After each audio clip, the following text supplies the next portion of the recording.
प्यारे साथियों नमस्कार, जय हिंद, आदाब। कैसे हैं आप सभी लोग। उम्मीद करते हैं आप सभी लोग बहुत अच्छे होंगे, शानदार होंगे और जबरदस्त होंगे और आप सबकी पढ़ाई बहुत अच्छी चल रही होगी मेरे दोस्त। ऐसी हम उम्मीद करते हैं। जैसा कि हम जानते हैं कि हमारा प्राचीन काल इतिहास चल रहा है और उसमें कुछ वंश रह गए हैं, तो आज हम पढ़ेंगे वर्धन वंश को और पाल वंश को। ये दोनों वंश खत्म करने के बाद हम कल से पढ़ेंगे मेरे दोस्त, कल से पढ़ेंगे क्या, कल से मध्यकालीन इतिहास चालू कर रहे हैं, ठीक है। उसके बाद में इसमें भी पढ़ेंगे अरब आक्रमण, तुर्क आक्रमण, उसके बाद में दिल्ली सल्तनत, ठीक है ना मेरे भाई। जितने भी दिल्ली सल्तनत और क्या बोलते हैं गुलाम वंश, उसमें क्या बोलते हैं, अरे मुगल वंश हैं, सारे वंश पढ़ लें, ठीक है। और उसमें अच्छे समझेंगे, अच्छे तरीके से बेहतरीन अंदाज में पढ़ेंगे। जैसा कि आज हमारा क्या है, वर्धन वंश है, ठीक है। तो वर्धन वंश में जो इसे पुष्यभूति भी वंश कह देते हैं, ठीक है, इसे पुष्यभूति भी वंश कह देते हैं। तो जैसा कि आप सभी लोग जानते हैं कि हमारा अभी प्राचीन इतिहास में एक दो वंश रह गए हैं और इसके बाद हम कल से मध्यकालीन इतिहास चालू करेंगे। तो आप सभी लोग अंत तक बने रहिए और साथ साथ रिवीजन करिए। अगर साथ साथ रिवीजन नहीं करेंगे तो मेरे दोस्त, मेरे भाई, मेरे मित्र, आप सभी को दिक्कत होगी पेपर में, ठीक है ना।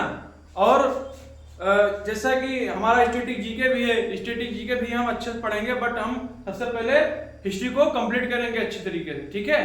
तो आज हमारा क्या है, वर्धन वंश। वर्धन वंश को पुष्यभूति भी वंश कह देते हैं, ठीक है मेरे भाई। वर्धन वंश को पुष्यभूति वंश भी कह देते हैं। इस वंश का संस्थापक कौन था मेरे भाई, जो कि माना जाता है पुष्यभूति था, ठीक है मेरे भाई। इस वंश का संस्थापक मेरे भाई, इस वंश का संस्थापक लिखेंगे, संस्थापक मेरे भाई। संस्थापक कौन था मेरे भाई, तो संस्थापक पुष्यभूति था, ठीक है मेरे भाई। पुष्यभूति,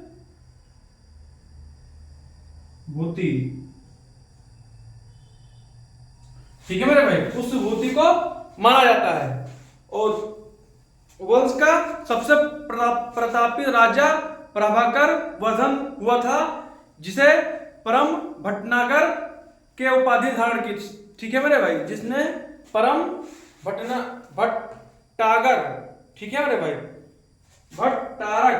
भट्टारक बोलेंगे, भट्टारक, इसमें भट्टारक की उपाधि धारण की थी। लिखेंगे इस वंश का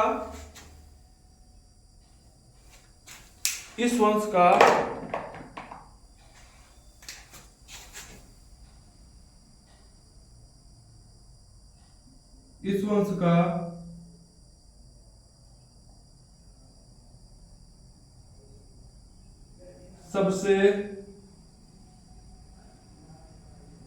प्रतापी राजा, या बोल देते हैं शासक, प्रतापी राजा कौन था मेरे भाई, प्रतापी राजा प्रभाकर वर्धन था।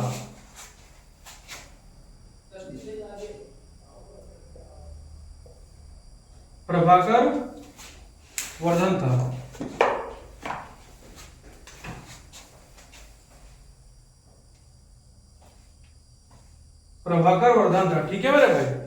और जिसने परम भट्टारक की उपाधि धारण की, जिसने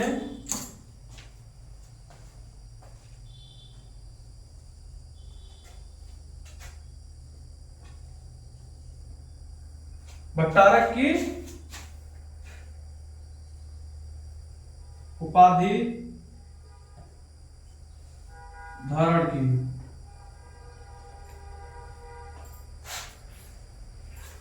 ठीक है। और इतना नोट कर लीजिए, इसके बाद पढ़ेंगे। इसके बाद हम लिखेंगे 606 ईस्वी में हर्षवर्धन थानेश्वर की गद्दी पर बैठा, ठीक है मेरे भाई। इसकी जो राजधानी थी, वर्धन वंश की जो राजधानी थी, इधर लिख लेंगे, इसकी राजधानी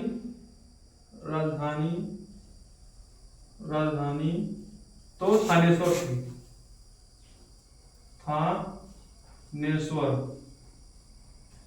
ठीक है। इसकी राजधानी थानेश्वर थी, ठीक है। और उसके बाद लिखेंगे 606 ईस्वी में हर्षवर्धन थानेश्वर की गद्दी पर बैठा। इसमें जितने भी हम पढ़ेंगे मेरे भाई सब इंपॉर्टेंट फैक्ट पढ़ेंगे हम, मुझे ज्यादा अंदर डीप ज्यादा जाना नहीं है, क्योंकि मुझे एग्जाम लेवल तक पढ़ना है, ठीक है। ये नहीं कि हम पढ़ लें हाई लेवल तक, कोई मतलब नहीं रहेगा। और अच्छे सिलेबस सबसे पहले कंप्लीट करेंगे, उसके बाद जो भी बचेगा मेरे भाई, जो भी बचेगा उसे हम प्रैक्टिस सेट में कंप्लीट कर लेंगे, ठीक है। तो हम पहले लिख लेंगे इधर 606 ईस्वी में हर्षवर्धन थानेश्वर की गद्दी पर बैठा। कौन बैठा मेरे भाई? थानेश्वर की गद्दी पर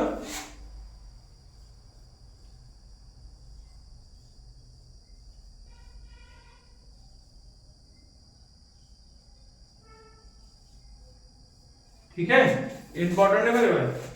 और उसके बाद में लिखेंगे हर्षवर्धन ने कुल 41 वर्ष तक शासन किया। हर्षवर्धन ही इसमें इंपॉर्टेंट है, समझे ना मेरे भाई। इसमें जो हर्षवर्धन है यही इंपॉर्टेंट है मेरे भाई।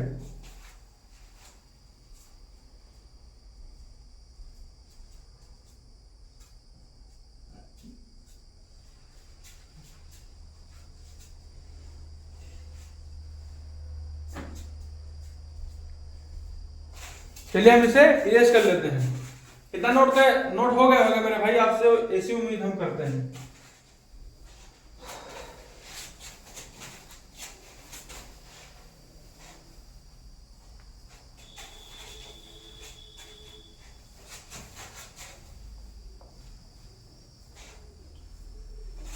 और भाई हम अगर पढ़ा रहे हैं, अगर उसमें कोई गलती होती है तो आप सभी से हम क्षमा मांगते हैं, और हमें उम्मीद है आप सभी लोग हमें क्षमा करेंगे, ठीक है, माफ करेंगे, क्योंकि भाई गलती इंसान से ही होती है, ठीक है। और क्या ही बोले, ठीक है। इसके बाद में हम लिखेंगे हर्षवर्धन ने कुल, लिखेंगे हर्षवर्धन ने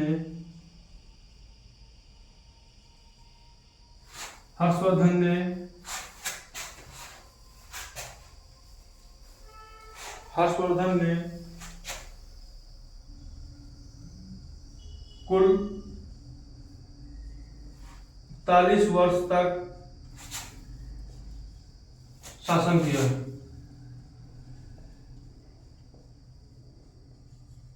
कहां शासन किया मेरे भाई? थानेश्वर के ऊपर, ठीक है। और इसके बाद लिखेंगे चीनी यात्री हेनसांग हर्षवर्धन के दरबार में भारत आया था। इसके बाद बहुत इंपॉर्टेंट है मेरे भाई, ये क्वेश्चन समझिए कि रिपीटेड क्वेश्चन है, ये हमेशा पूछा जाता है, ठीक है। लिखेंगे चीनी यात्री,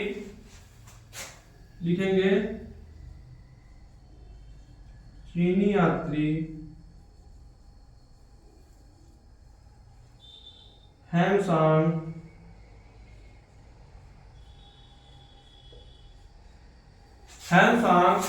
चीनी यात्री हेनसांग हर्षवर्धन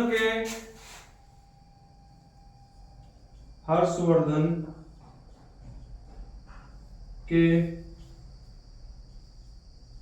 दरबार में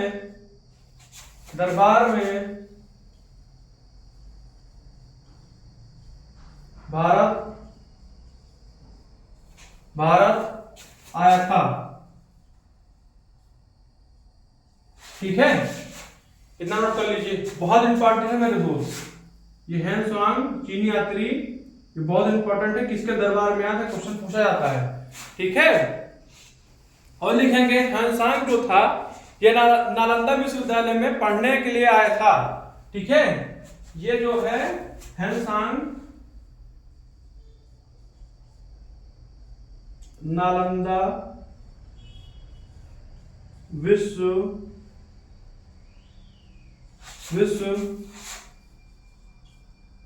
विश्वविद्यालय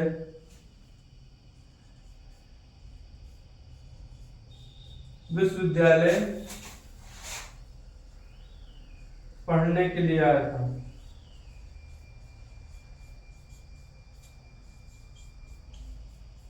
ठीक है, ये पढ़ने के लिए आया था मेरे दोस्त। और इसके बाद में लिखेंगे, इसके बाद हमारा इंपॉर्टेंट है, हमारा लास्ट पॉइंट है, लिखेंगे बाणभट्ट हर्षवर्धन का दरबारी कवि था जिसने हर्षचरित तथा कादम्बरी की रचना की। ठीक है, लिखेंगे मेरे दोस्त। अच्छा, इससे पहले नोट कर लीजिए, उसके बाद हम लिखाएंगे। इसके बाद हम लिखेंगे बाणभट्ट हर्षवर्धन का दरबारी कवि था जिसने हर्षचरित तथा कादम्बरी की रचना की। ठीक है, उम्मीद करते हैं भाई लोग, आप सभी लोग साथ साथ नोट कर रहे होंगे और साथ साथ अक्षर रिवीजन कर रहे होंगे। और नोट साथ साथ करेंगे तभी तो फायदा है।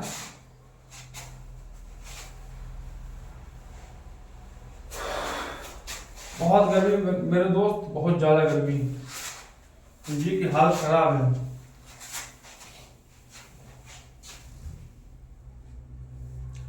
बाणभट्ट लिखेंगे,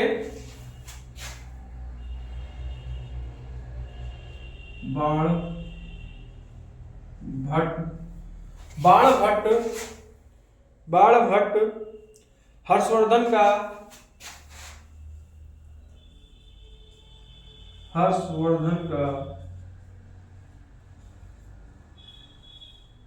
दरबारी कवि था।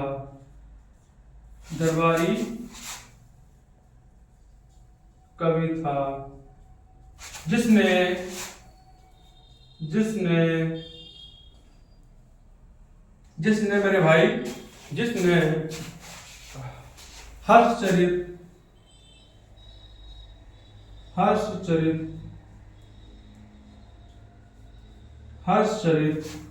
तथा कादम्बरी की रचना की।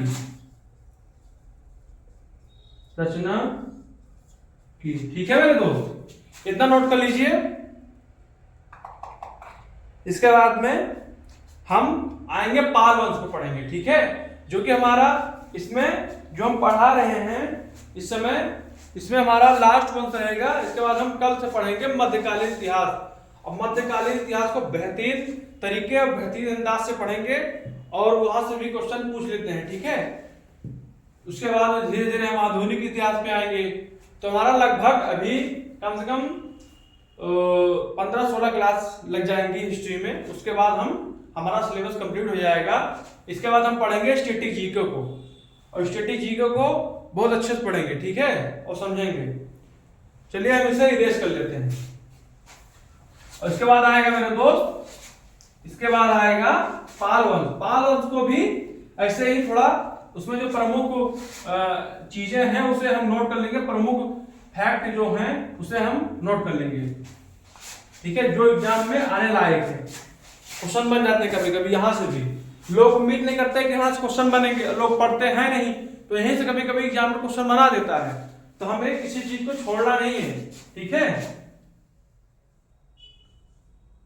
पाल वंश। ठीक है मेरे दोस्त, पाल वंश, इसमें जो पाल वंश का संस्थापक था वो गोपाल था। लिखेंगे, पहले लिखेंगे इधर, पाल वंश की स्थापना 750 ईसा पूर्व हुआ था। लिखेंगे, पहले इस लिखेंगे पाल वंश की स्थापना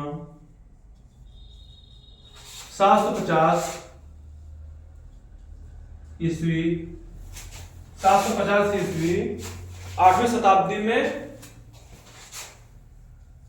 8वीं शताब्दी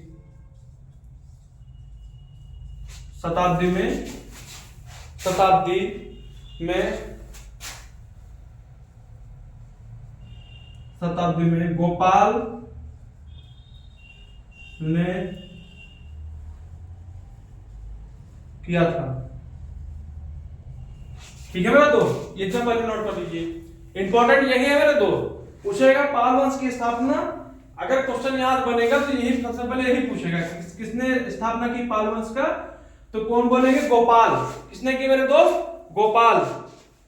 इसके बाद लिखेंगे पाल वंश के प्रमुख शासक धर्मपाल, देवपाल, महिपाल प्रथम और रामपाल आदि इतने शासक थे, ठीक है।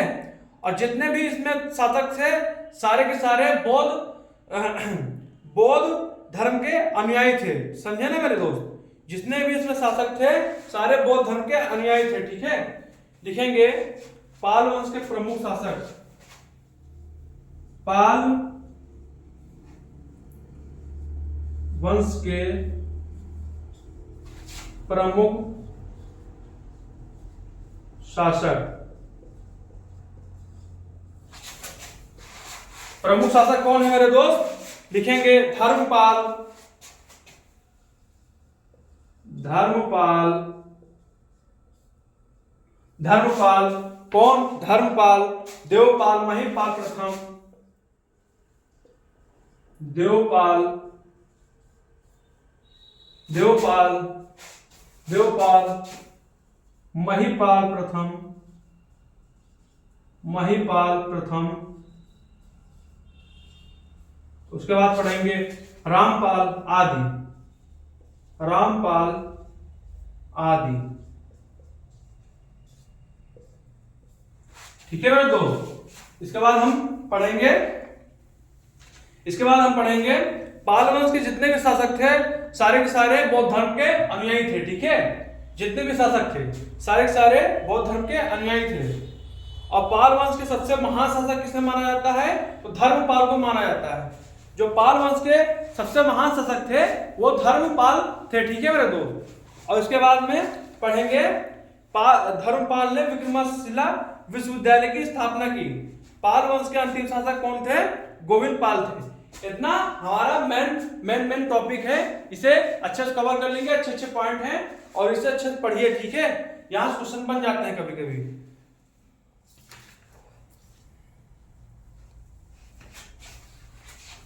चलिए इसे हम इरेज कर लेते हैं मेरे दोस्त।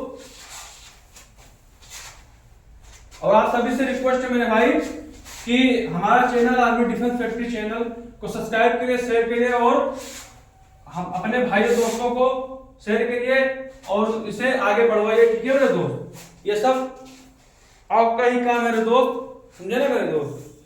और इसमें लिखेंगे पाल वंश के शासक बौद्ध धर्म के अनुयायी थे।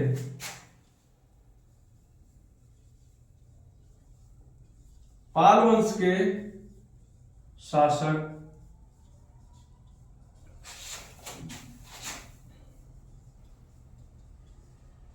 बौद्ध धर्म के अनुयायी थे, ठीक है, ये इंपॉर्टेंट है। और इसमें लिखेंगे पाल वंश के सबसे महान शासक कौन था? पाल वंश का सबसे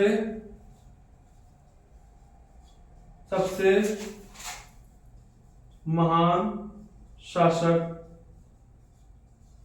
सबसे महान शासक कौन था मेरे भाई? कौन था? धर्मपाल था, ठीक है मेरे दोस्त। कौन था मेरे भाई? धर्मपाल था, ठीक है, इतना नोट कर लीजिए। और इसके बाद में लिखेंगे धर्मपाल ने विक्रमशिला विश्वविद्यालय की स्थापना की। धर्मपाल ने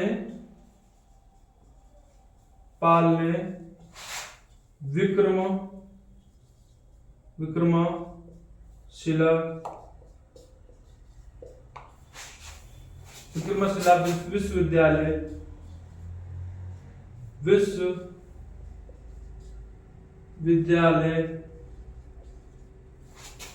की स्थापना की,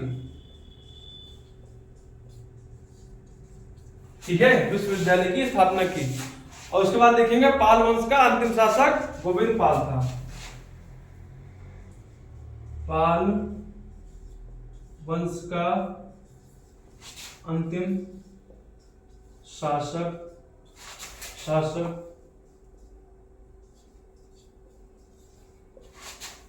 अंतिम शासक कौन था मेरे भाई? देवपाल था। कौन था? नहीं, गोविंद पाल था। लिखेंगे गोविंद पाल।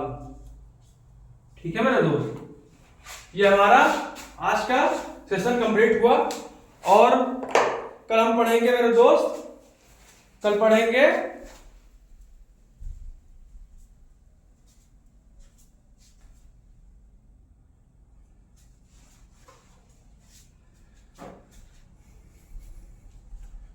मेरे दोस्त, कल मध्यकालीन इतिहास चालू करेंगे। ठीक है, कल हमारा क्या है मेरे दोस्त, कल हमारा मध्यकालीन इतिहास शुरू होगा। और उसमें जो भी उसमें वंश से दिल्ली सल्तनत में है, और उसके बाद में और मुगल साम्राज्य हैं, सारे उसे पढ़ेंगे, अच्छे समझेंगे।